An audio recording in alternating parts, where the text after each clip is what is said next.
Hello नमस्कार साथियों, आप सभी का स्वागत है बिहार पुलिस के जीएस के प्रैक्टिस सेट नंबर 4 में। तो जितने भी बिहार पुलिस की तैयारी करने वाले स्टूडेंट हैं सभी लोग जल्दी जल्दी सेशन से जुड़ जाइएगा। जो न्यू स्टूडेंट है उनको मैं बताता हूँ, इस चैनल पर जो है आप लोग को बिहार पुलिस का प्रैक्टिस सेट कराया जा रहा है।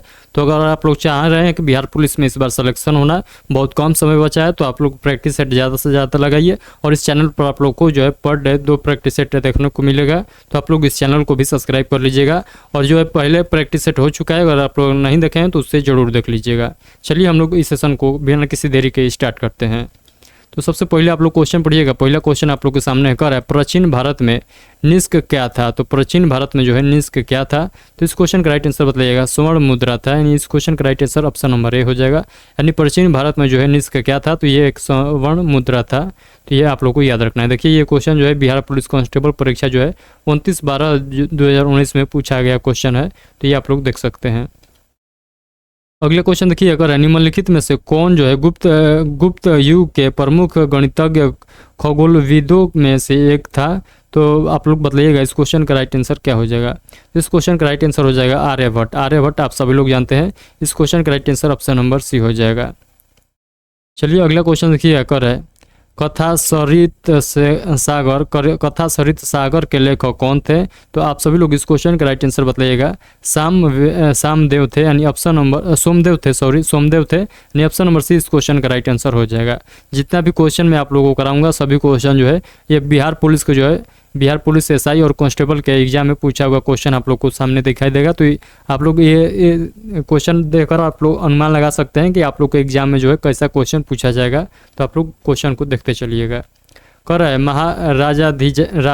महाराजाधिराज की उपाधि अपनाने वाला पहला गुप्त शासक कौन था। तो ये आप लोग को बतलाना है चंद्रगुप्त प्रथम थे। तो इस क्वेश्चन का राइट आंसर क्या हो जाएगा, तो चंद्रगुप्त प्रथम। अगला क्वेश्चन देखिए, कर है कनिष्क के शासन काल में बौद्ध संगति का आयोजन डैश में हुआ था। तो कनिष्क के शासन काल में बौद्ध संगति का जो है आयोजन जो हुआ था ये कश्मीर में हुआ था। तो इस क्वेश्चन का राइट आंसर आप लोग को बतलाना है कश्मीर में हुआ था। कश्मीर में हुआ था, तो ये बात आप लोग को याद रखना है। कश्मीर जो है कुंडलवन के कश्मीर में हुआ था। कुंडलवन आप लोग को याद रखना है। अगला क्वेश्चन देखिए, कर निम्नलिखित में से कौन जो है तीसरे तीर्थकर थे। तो आप सभी लोग बताइएगा कौन तीसरे तीर्थकर थे। तो ये जो है संभवनाथ जो थे ये तीसरे तीर्थकर थे। तो आप लोग को याद रखना है। चलिए अगले क्वेश्चन देखिए, कर है निम्नलिखित में से कौन जो है मानव जीवन के सभी दुखों के नाश के लिए अष्टांगिक मार्ग की सलाह देते हैं। तो आप सभी लोग बताइएगा गौतम बुद्ध जो है इस क्वेश्चन के राइट आंसर हो जाएंगे। अगला क्वेश्चन देखिए, कर है नाथुला दर्रा डैश राज्यों में है। तो नाथुला जो दर्रा है किस राज्य में स्थित है। तो आप सभी लोग जानते हैं नाथुला दर्रा जो है ये सिक्किम राज्य में स्थित है। तो नाथुला दर्रा आप लोग को याद रखना है सिक्किम में है। उसके बाद अगला क्वेश्चन है तमिलनाडु में शीतकालीन वर्षों का कारण है। तो तमिलनाडु में जो शीतकालीन वर्षों का कारण क्या है। तो इस क्वेश्चन का राइट आंसर हो जाएगा उत्तर पूर्वी मानसून। तो उत्तर पूर्वी मानसून से जो है या शीतकालीन के दिनों में जो है वर्षा होता है कहाँ पर, तो तमिलनाडु में। तो ये आप लोग को ध्यान रखना है। अगला क्वेश्चन है भारत में दूसरा सबसे बड़ा जलप्रपात है। तो भारत में दूसरा सबसे बड़ा जलप्रपात ये जोग जलप्रपात हो जाएगा। जोग जलप्रपात आप लोग को याद रखना है। तो जोग जलप्रपात जो है जिसे गरसोप्पा के नाम से भी जाना जाता है। तो गरसोप्पा के नाम से भी जोग जलप्रपात को जाना जाता है। और ये कहाँ पर है, तो ये आप लोग को बतलाना है ये कहाँ है। तो आप सभी लोग बताइएगा इस क्वेश्चन का राइट आंसर कहाँ है। और उसके बाद देखिएगा शिव समुद्रम जो है ये कावेरी नदी के तट पर है। तो ये बात भी आप लोग को याद रखना है। तो ये सारे पॉइंट आप लोग याद रखिएगा। उसके बाद अगला क्वेश्चन है राउरकेला लौह एवं इस्पात संयंत्र किस राज्य में अवस्थित है। तो आप सभी लोग बताइएगा। तो ये हो जाएगा उड़ीसा राज्य में। तो राउरकेला लौह इस्पात संयंत्र जो है ये उड़ीसा में है। और ये जो है राउरकेला लौह इस्पात संयंत्र जो है ये किस देश के जो है सहयोग से बना था। तो ये बना था जर्मनी के सहयोग से। तो ये बात भी आप लोग को याद रखना है। अगला क्वेश्चन है भारतीय राज्य किससे होकर कर्क रेखा नहीं गुजरती है। तो भारतीय राज्य आप लोग को बताना है कौन सा ऐसे भारतीय राज्य है जिससे कर्क रेखा होकर नहीं गुजरती है। तो आप सभी लोग जानते हैं बिहार राज्य जो है ये बिहार राज्य से कर्क रेखा नहीं गुजरती है। जबकि झारखंड, त्रिपुरा, मिजोरम ये सभी से गुजरती है। तो आप सभी लोग जानते हैं कर्क रेखा जो है 82.5 डिग्री जो है ये कितने राज्यों से होकर गुजरती है। तो टोटल 8 राज्यों से होकर गुजरती है। आप लोग याद रखिएगा सबसे पहले जो हो जाएगा गुजरात, उसके बाद राजस्थान, उसके बाद छत्तीसगढ़, उसके बाद आप ऐसे याद रखिएगा गुजरात, राजस्थान, मध्य प्रदेश, छत्तीसगढ़, झारखंड, पश्चिम बंगाल, त्रिपुरा और मिजोरम हो जाएगा। तो ये 8 राज्यों को आप लोग को याद रखना है। मिजोरम, त्रिपुरा, मिजोरम, त्रिपुरा, पश्चिम बंगाल, झारखंड, छत्तीसगढ़, मध्य प्रदेश, राजस्थान और गुजरात। आप लोग इसे एक सीक्वेंस में याद रखिएगा। चलिए अगला क्वेश्चन देखिएगा, कर है जनगणना 2011 के अनुसार किस व्यावसायिक वर्ग में भारत की कार्यशील जनसंख्या की संलग्नता द्वितीय सर्वाधिक रही? तो ये हो जाएगा द्वितीय, यानी ऑप्शन नंबर 20 क्वेश्चन का राइट आंसर हो जाएगा, यानी ऑप्शन नंबर 20 क्वेश्चन का राइट आंसर हो जाएगा। अगला क्वेश्चन चलिए देखिए, कर है भारत में खरीफ फसल का मौसम होता है। तो भारत में जो खरीफ फसल जो है किस मौसम में होता है? तो आप सभी लोग बतलाइएगा। ये जुलाई से अक्टूबर तक के महीना जो चलता है ये खरीफ फसल का महीना है। तो इस क्वेश्चन का right answer option number C आप लोगों को बतलाना है। चलिए हम लोग आगे के क्वेश्चन देखते हैं। अगला क्वेश्चन है, गृहस्थियों द्वारा खरीदी गई उपभोक्ता वस्तुओं तथा सेवाओं की औसत कीमत को मापने वाला एक सूचकांक है। तो बताइए कौन सा सूचकांक है? तो इससे जो आकलन कौन सा मापता है, कौन सा सूचकांक? तो ये हो जाएगा उपभोक्ता कीमत सूचकांक। तो उपभोक्ता कीमत सूचकांक यानी ऑप्शन नंबर सी इस क्वेश्चन का राइट आंसर हो जाएगा। अगला क्वेश्चन देखिए, अगर है अल्पाधिकार में होते हैं तो अल्पाधिकार में क्या होते हैं? तो अल्पाधिकार में जो है दो विक्रेता होते हैं। तो अल्पाधिकार में क्या होते हैं? तो दो विक्रेता होते हैं। आप लोग को ऑप्शन नंबर सी याद रखना है। अगला क्वेश्चन आप लोग पढ़िए, अगर है भारत में राष्ट्रीय आय का आकलन किया जाता है। तो भारत में जो है राष्ट्रीय आय का आकलन जो है ये किसके द्वारा किया जाता है? तो ये उत्पाद और आय विधियों द्वारा किया जाता है, यानी ऑप्शन नंबर 20 क्वेश्चन का राइट आंसर हो जाएगा। उसके बाद अगला क्वेश्चन देखिएगा, तो कर है किसी उत्पादक फर्म के लिए तो अल्पकाल में नियत लागत होती है। तो नियत लागत क्या होगी? तो आप लोग बताइएगा। सदा, स्थिर और नियत होगा, यानी ऑप्शन नंबर डी इस क्वेश्चन का राइट आंसर हो जाएगा। चलिए हम लोग आगे के क्वेश्चन देखते हैं। तो कह रहा है भारत में 14 प्रमुख बैंकों का राष्ट्रीयकरण किस वर्ष में किया गया था?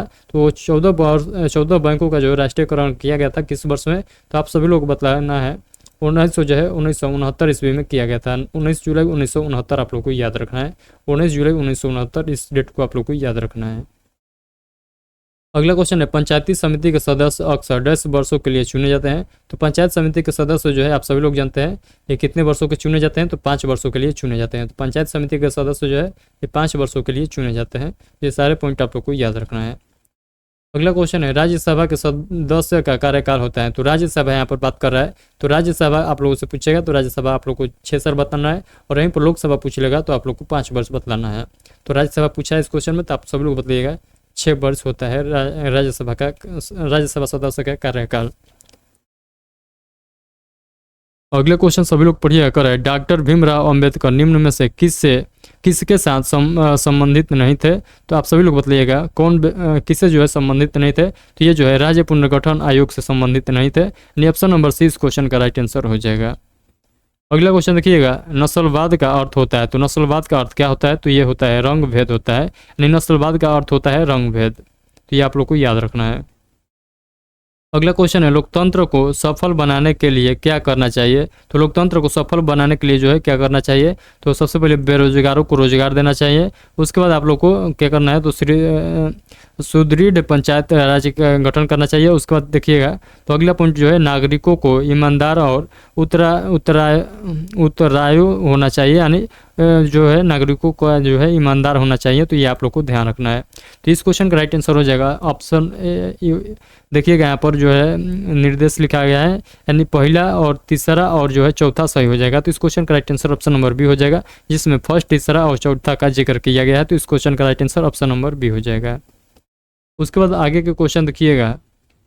अगला क्वेश्चन है, 14वां अखिल भारतीय पुलिस कमांडो प्रतियोगिता 22 जनवरी 2024 को कहाँ आयोजित हुआ? तो ये हो जाएगा कुपुलू पादा में हुआ था। तो कुपुलू पादा में हुआ था, यानी इस क्वेश्चन का right answer option number A हो जाएगा। ये कहाँ पर है? तो आप लोग बताइएगा तमिलनाडु में है। तो कौन? कुपुलू पादा जो है ये तमिलनाडु राज्य में स्थित है। उसके बाद अगला क्वेश्चन देखिएगा, कर है भारत ने फ्रांस और संयुक्त अरब अमीरात के साथ कौन सा युद्ध अभ्यास आयोजित किया है? तो ये हो जाएगा डेजर्ट नाइट युद्ध अभ्यास जो है ये किस किस देश के साथ हुआ है? तो भारत और फ्रांस के बीच हुआ है। तो ये आप लोग को याद रखना है। भारत और फ्रांस के बीच संयुक्त अभ्यास हुआ है, तो ये आप लोग को याद रखना है। अगला क्वेश्चन है, कतर की मुद्रा क्या है? तो कतर के करेंसी का आप लोग को नाम बताना है, तो रियाल हो जाएगा। तो कतर का रियाल आप लोग को याद रखना है। अगला क्वेश्चन है, किसे फॉरेस्ट मैन ऑफ इंडिया कहा जाता है? तो फॉरेस्ट मैन ऑफ इंडिया किन्हें कहा जाता है? तो आप सभी लोग बताइएगा। तो इस क्वेश्चन का राइट आंसर हो जाएगा यादव पेयांग को कहा जाता है। तो किसे जो है फॉरेस्ट मैन ऑफ इंडिया कहा जाता है, तो व्यक्ति हो जाएंगे वो हो जाएंगे यादव पेयांग हो जाएंगे, यानी ऑप्शन नंबर सी इस क्वेश्चन का राइट आंसर हो जाएगा। अगला क्वेश्चन देखिएगा, एनवीजी का पूरा नाम क्या है? तो एनवीजी का पूरा नाम आप लोगों को बतलाना है।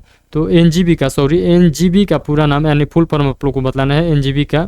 तो इस क्वेश्चन का राइट आंसर आप सभी लोग बतलाइएगा। तो इस क्वेश्चन का राइट आंसर आप सभी लोगों को जो है ये एनवीजी का फुल फॉर्म मैं एक बार आप लोग को और बतला चुका हूँ, और याद होगा कि तो प्रैक्टिस सेट नंबर फर्स्ट या सेकंड में मैंने आप लोग को बतलाया था एनवीजी का फुल फॉर्म क्या होता है। तो अगर आप लोग जो पुराने स्टूडेंट हैं वो जान रहे हैं इसका जो है क्या हो जाएगा, तो इसका जो है राइट आंसर जो है आप लोग को इस वीडियो के जो है ऑफलाइन कमेंट बॉक्स में आप लोग को बतलाना है। एक बार मैं बतला दिया हूँ आप लोग को, इसलिए मैं इसको पूछा हूँ आप लोग को आप लोग के तौर पर। तो ये आप लोग को उस क्वेश्चन का राइट आंसर बतलाइएगा कमेंट बॉक्स में। तो आज के प्रैक्टिस सेट का सारे क्वेश्चन जो होता है समाप्त होता है। तो आई होप कि जितने क्वेश्चन मैं कराया हूँ सारे क्वेश्चन आप लोगों को क्लियर हो गया होगा। अगर कोई डाउट रहता है आप लोग के मन में तो आप लोग जो है बेहिचक हमसे ज़रूर पूछिएगा, मैं आप लोगों को जो है डाउट का जो है उत्तर ज़रूर दूंगा। तो चलिए मिलते हैं नेक्स्ट सेशन में, तब तक के लिए आप सभी को take care, thank you, bye bye.